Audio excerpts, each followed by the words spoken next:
Vamos agora para uma segunda parte, segunda etapa do processo da transição entre a tonalidade e a pós-tonalidade, que seria a construção dessa pós-tonalidade através, né, com esses protagonistas, né, Arnold Schoenberg, Anton Webern e Alban Berg, que é a segunda escola de Viena. Temos também, então, essas três peças fundamentais para a pós-tonalidade e a sistematização da pós-tonalidade, né? Primeiro, parte do atonalismo, né? Que, com a linguagem, o gesto ainda romântico, né? Arnold Schoenberg vê essa progressão, esse atonalismo também como uma consequência do que estava acontecendo no final do século XIX. Então, esse atonalismo como uma continuidade da tradição germânica.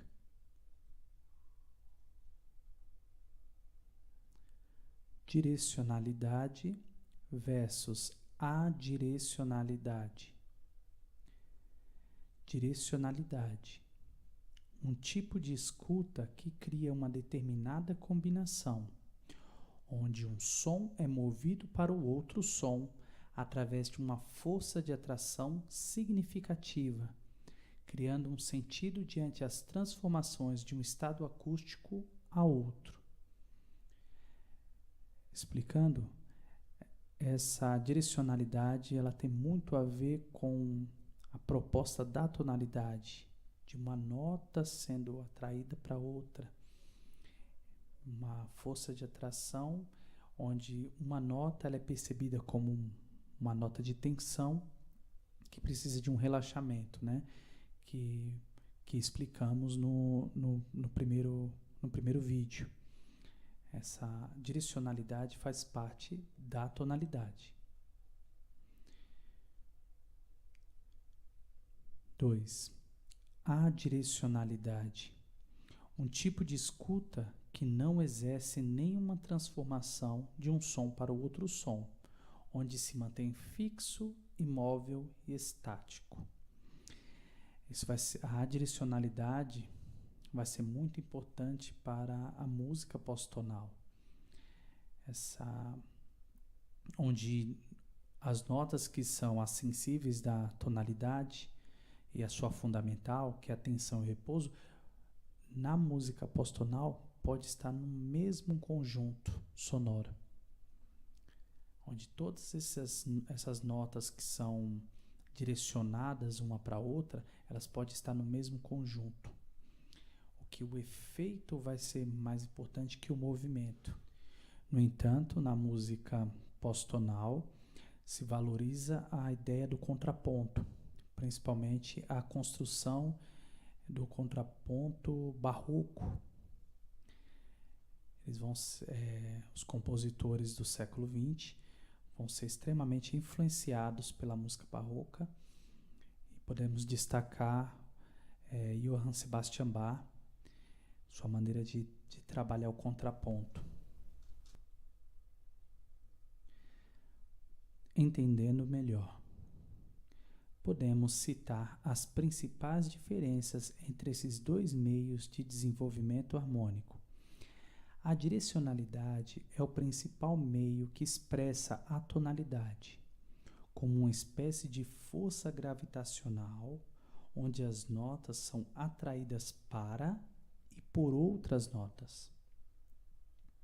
Já a adirecionalidade é o principal meio que expressa a pós-tonalidade. A sonoridade dos conjuntos de notas são fenômenos musicais e sua atemporalidade é sua essência. O material sonoro é desenvolvido mesmo diante a seu conteúdo histórico tonal, como corrente musical inevitável, mas de uma forma acústica diferente, distanciando dos conceitos pré-estabelecidos.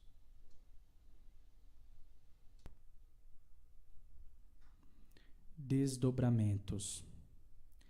música serial, sistematização, espelhamentos. Podemos dizer que o desdobramento da música atonal em Schoenberg, Anton Werper e Alban Berg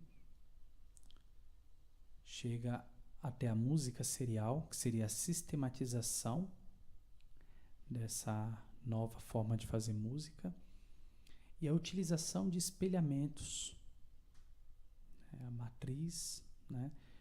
São ferramentas técnicas, né?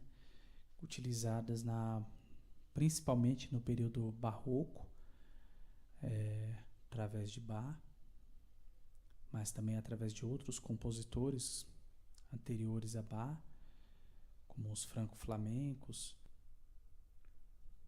onde a melodia era tratada de uma forma onde você pudesse fazer espelhamentos. Elas poderiam ter vários pontos de partida, que seria o ponto original, a inversão dessa melodia, o retrógrado, quer dizer, essa melodia de trás para frente, e a inversão do retrógrado.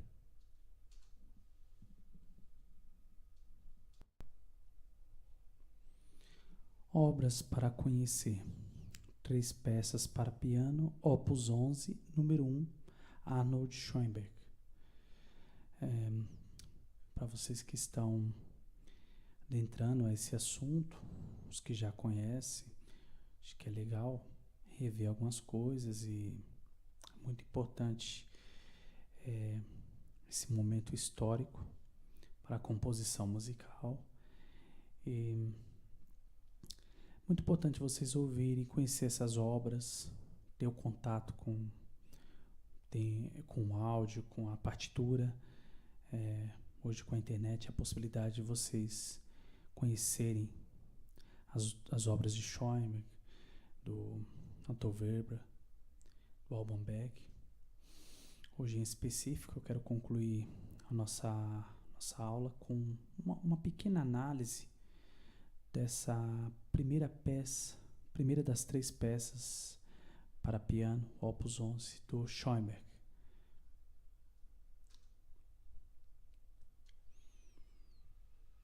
Primeiro eu vou tocar a obra para vocês conhecerem um pouco, e logo após vamos começar a construir uma análise sobre ela.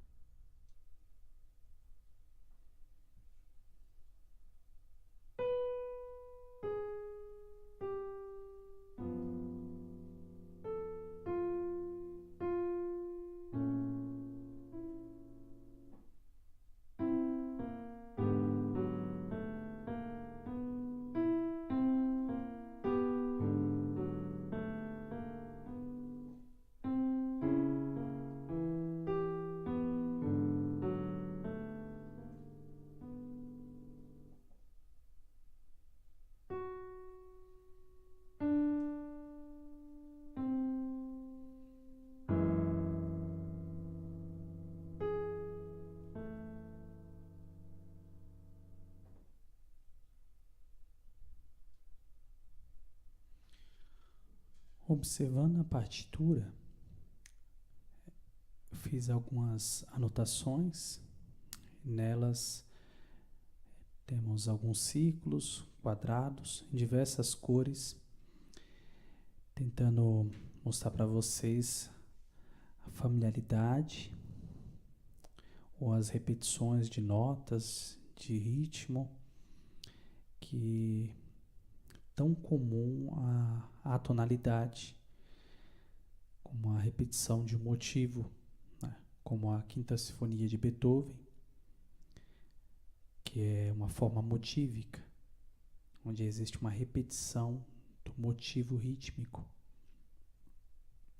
Aqui temos a construção não só da repetição rítmica, mas também da repetição harmônica e melódica. Vamos então detalhar mais. Se observarmos o quadrado azul, bem no início, Ele vai ter uma rítmica onde você tem uma pausa de uma semínima, depois semínima, semínima, semínima. Se você observar a figura, tem um acorde que entra no segundo tempo, né? Toma o segundo e terceiro tempo do segundo compasso, logo após um acolcheio e uma semínima. Tudo isso que está acontecendo no quadrado azul. Se você observar, acompanhar a seta, tem um outro quadrado azul abaixo, onde aparece uma rítmica muito parecida. Ou melhor, exatamente a mesma rítmica do primeiro quadrado comparada ao segundo.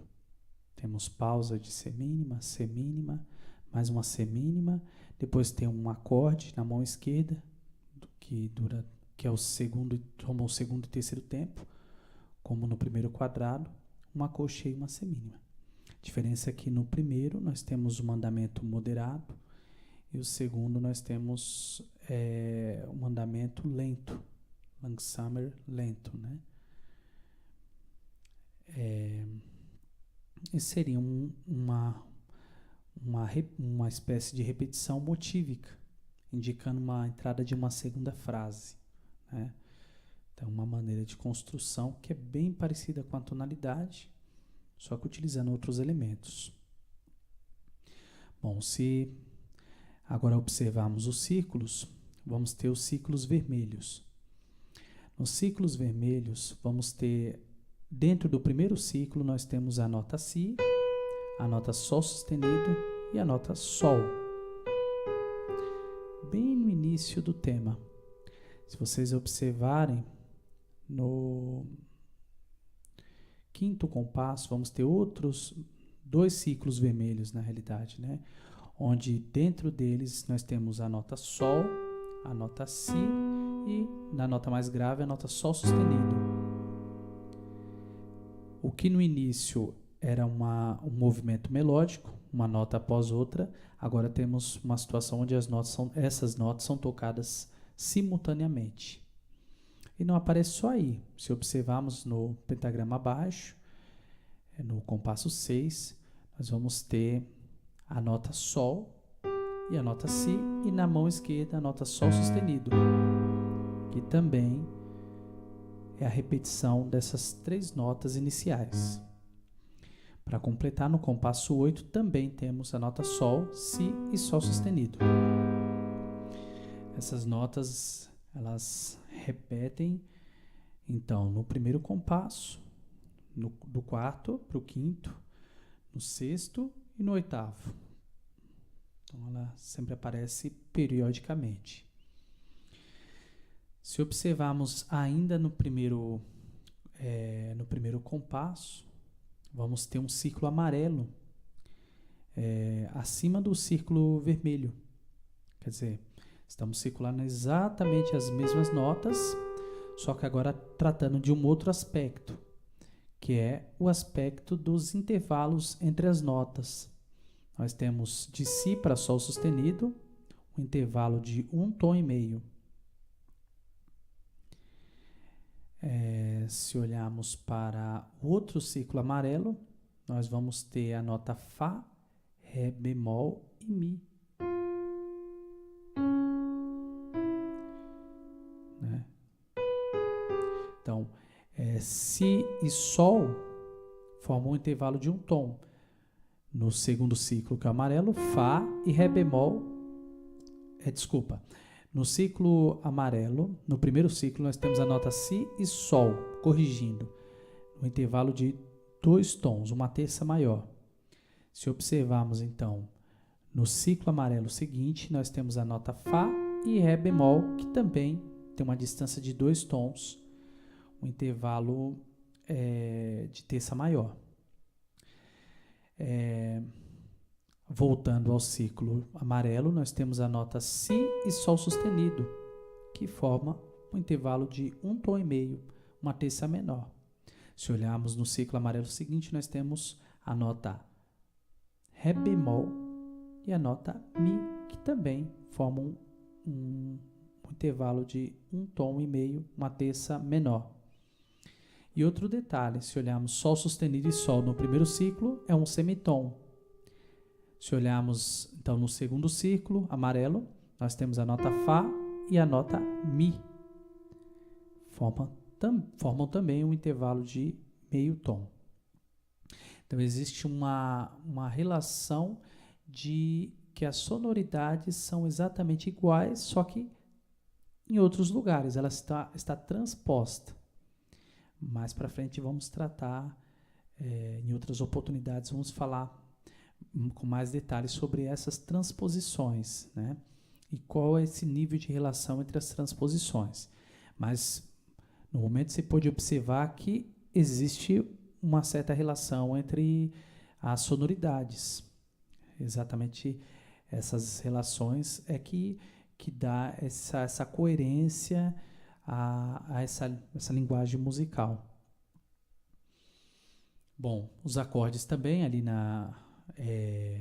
no ciclo marrom, se você observar, eles vão ter uma sétima maior que sobe uma distância de um tom, né? Então, exatamente para reforçar essa repetição dessa sonoridade do ciclo amarelo. Ok? Ainda, continuando, nós temos o círculo preto, ou quadrado preto, onde nesse quadrado nós temos a nota Mi, a nota Dó e a nota Si bemol, que repete no quadro preto seguinte, no quinto compasso, Mi, Dó e Si bemol. Só que no compasso 4, o Dó e Mi é tocado simultaneamente, depois o Si bemol. Agora, tocamos o Mi, o Dó e o Si bemol no compasso 5. Se eu olhar no compasso 7, eu tenho novamente a nota Dó, Mi, Si bemol, que é também um quadrado preto. Se observar o desenho do quadrado vermelho e o quadrado preto, observamos que se observarmos o círculo vermelho e o quadrado preto, percebemos uma constante, onde fica vermelho, preto, vermelho, preto, vermelho, preto, vermelho. E fecha com vermelho, inicia com vermelho e termina com vermelho. Essas notas do ciclo vermelho, que é a nota Si, Sol sustenido e Sol, reforçam a ideia de repouso, uma espécie de chegada. E a nota Mi, Dó, Si bemol simboliza um tipo de suspensão, que seria o contraste entre exatamente as notas do ciclo vermelho. Então, nós temos Si, Sol sustenido e Sol, e quando aparece Mi, Dó, você vê que são notas cromáticas também, né? Parece o Mi, mas o Dó é cromático, o Si bemol em relação ao Si.